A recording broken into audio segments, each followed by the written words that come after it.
अरे मॅडम या पुढे.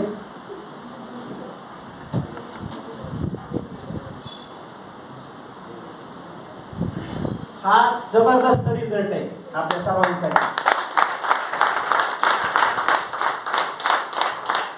नमस्कार. नमस्कार. माझं नाव चेतना प्रदीप हरिहर आहे. माझा मुलगा जलमताच बोलत नव्हता, त्याला काहीही ऐकायला येत नव्हतं.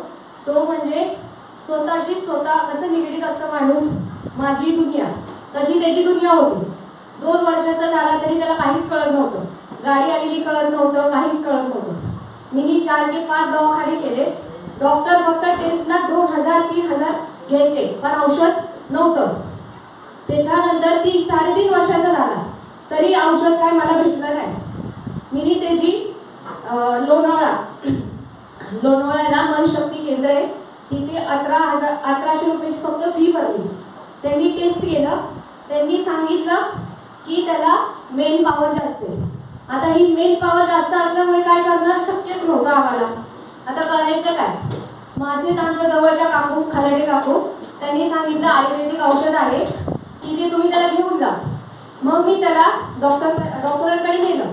डॉक्टरांकडे नेल्याच्या नंतर डॉक्टरांनी फक्त त्याची नाडी परीक्षण केले. डॉक्टर म्हणले महिनाभर आपण बघूया त्याला. महिनाभराच्या आत माझा मुलगा इतका छान रिझल्ट आला की तो झोपला नव्हता. रात्रीचा उठायचा, बाहेर जायची मला भीती वाटायची की तो दरवाजा उघडून बाहेर जाईल का काय असं. मला 3 वर्ष अजिबात झोप नव्हती, पण मी एका महिन्यातच मला इतकी छान झोप लागली आणि माझा मुलगा जागेवर शांत बसायला लागला, झोपायला लागला आणि बोलायला लागला. आणि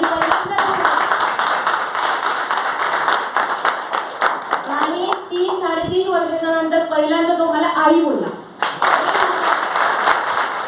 आणि मी नेहमी सगळ्यांना रिझल्टच सांगते, पण आज रिझल्ट मी सोबत घेऊन आलेली आहे. माझा मुलगा माझ्या सोबत आलेला आहे.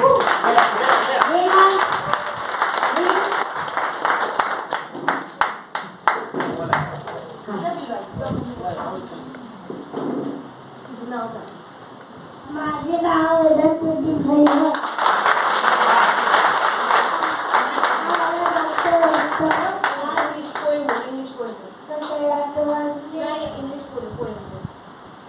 What is your name? My name is Vedant Pradeep Hariar.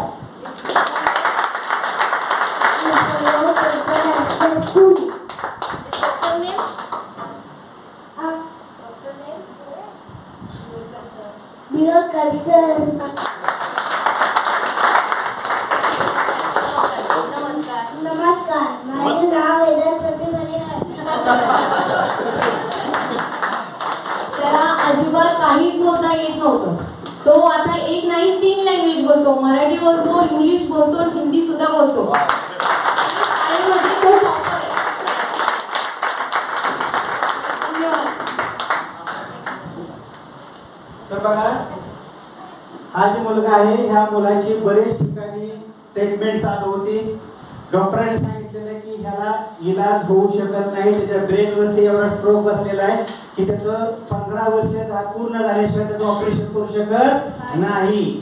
मग ते सहज आल्यानंतर ते आपण चेकअप केल्यानंतर त्यांना सांगितलं की आयुर्वेदाची ताकद आहे. आयुर्वेदिक ताकद, त्याला वयाची मर्यादा नसते. आयुर्वेदाला वयाची मर्यादा आहे का? नाही. बघा, 2-3 महिन्यामध्ये हा मुलगाला बोललेलं कळत नव्हतं की त्याची स्मरणशक्ती एवढी वाढली.